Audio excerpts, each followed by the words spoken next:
Sejam bem-vindos novamente a mais uma aula. E na aula de hoje, vamos continuar a trabalhar com o mesmo arquivo da aula passada. Conforme vimos até agora, por padrão, os elementos já possuem estilos pré-definidos. Ou seja, mesmo sem qualquer definição explícita desses estilos, como vocês estão observando tanto aqui no meu arquivo HTML e tanto aqui no navegador, os parágrafos já possuem cor, tamanho de texto, inclusive a família da fonte do texto é o Times New Roman.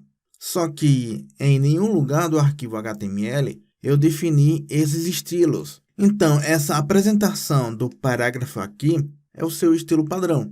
Esse estilo padrão que eu estou falando, do HTML, ele é mais bem observado no elemento que define título. Então, vamos ao nosso exemplo aqui. Então, eu vou fazer o seguinte, vou vir aqui no NetBeans e antes desses parágrafos, vou digitar um Enter aqui e vou digitar o seguinte. Vou colocar um aqui, um H1 e já coloco a sua tag de fechamento. Aqui dentro do H1 vou colocar título em H1, simplesmente isso. E vou dar um Ctrl S para salvar. Vou vir aqui no navegador e dou um F5 para atualizar. Veja que o título possui uma fonte, com um tamanho bem maior que o padrão existente nos parágrafos. Então, eu devo esclarecer que os títulos são muito importantes.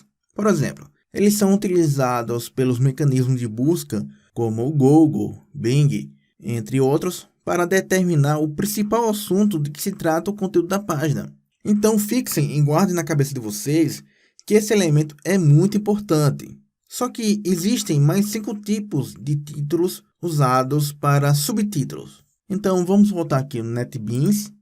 E aqui eu vou fazer o seguinte. Vou criar mais 5 títulos usando um recurso de cópia do próprio NetBeans, usando o atalho Ctrl, Shift e seta para baixo. Então, vamos copiar.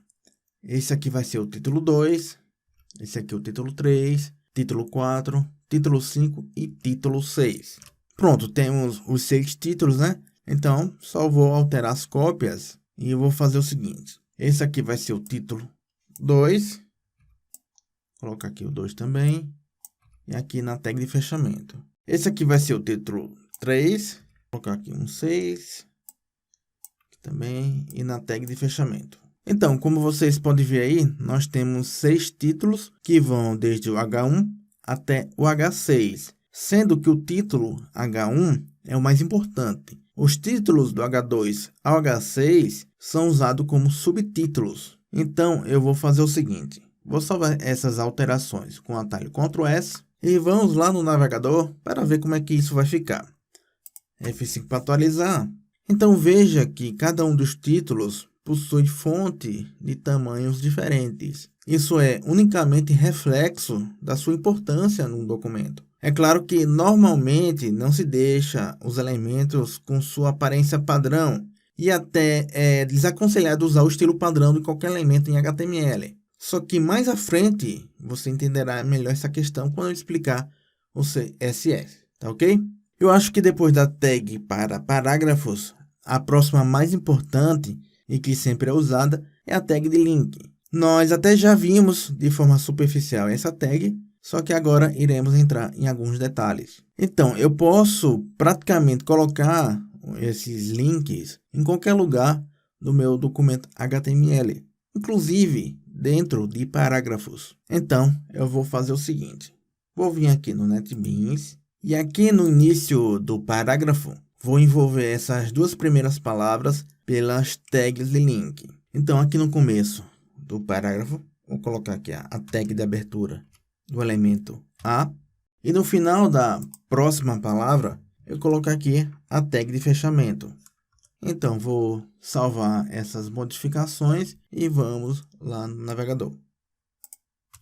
Só que observe o seguinte, que nada foi modificado. Ou seja, nessas duas primeiras palavras desse primeiro parágrafo aqui, deveria aparecer um elemento de link. Só que isso não ocorreu. Vamos inspecionar esse elemento aqui, que deveria ter aparecido como link, Então, basta selecionar a palavra clicar com o botão direito do mouse e vir aqui em inspecionar. Então, observe aqui nos elementos do DOM que existe o elemento como escrevemos lá no NetBeans. Mas por que ele não apareceu como um link? Será que está faltando alguma coisa? Acontece, sim, que está faltando um atributo que indica ao navegador para onde ele deve ir caso o mouse clique no link, que é o atributo href. Só que esse atributo href ele não é opcional, mas obrigatório. Foi por isso que essas duas palavras aqui do início do parágrafo não se apresentam como um link. Então, eu vou voltar aqui no NetBeans e vou vir aqui na tag de abertura do elemento A e colocar o atributo href, que é o que está faltando. Então, vou digitar aqui na tag de abertura para o link o atributo href e ele vai apontar para o site da Lipson.com. Então, aqui no valor do atributo, eu coloco Lipson.com.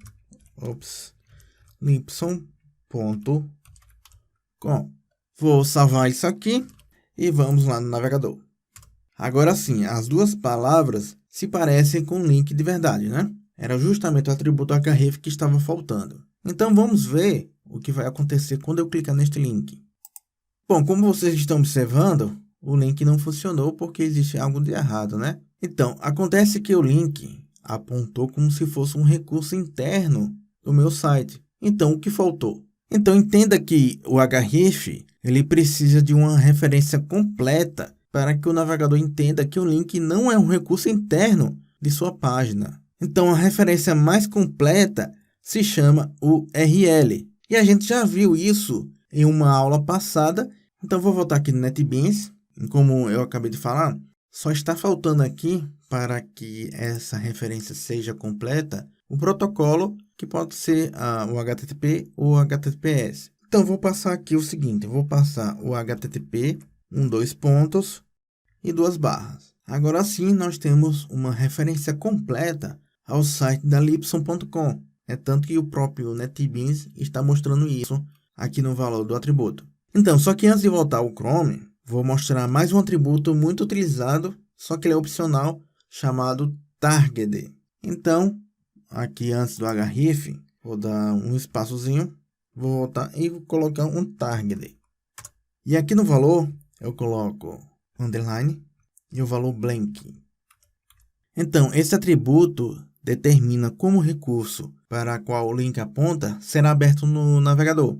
O padrão desse atributo, quando não é especificado, é que o recurso seja aberto na mesma janela ou aba do site que possui o link. Neste caso, com o valor blank, ele vai abrir em uma nova aba. Então, eu vou salvar essa modificação e vamos aqui no navegador. Eu vou voltar aqui e vou dar uma atualizada nessa página. Pronto, agora sim eu vou testar nosso link que já possui o atributo com a referência completa ao site da Lipson.com. Então, vamos ver aqui o que vai acontecer.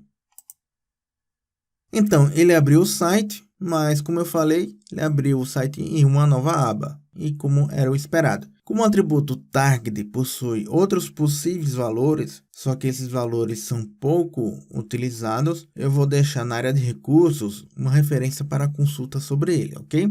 Então é isso, pessoal. Espero que esta aula tenha sido proveitosa. Eu mostrei como marcar parágrafos, links e títulos. Eu vou ficando por aqui, então eu te deixo um ótimo restante de dia e até a próxima aula.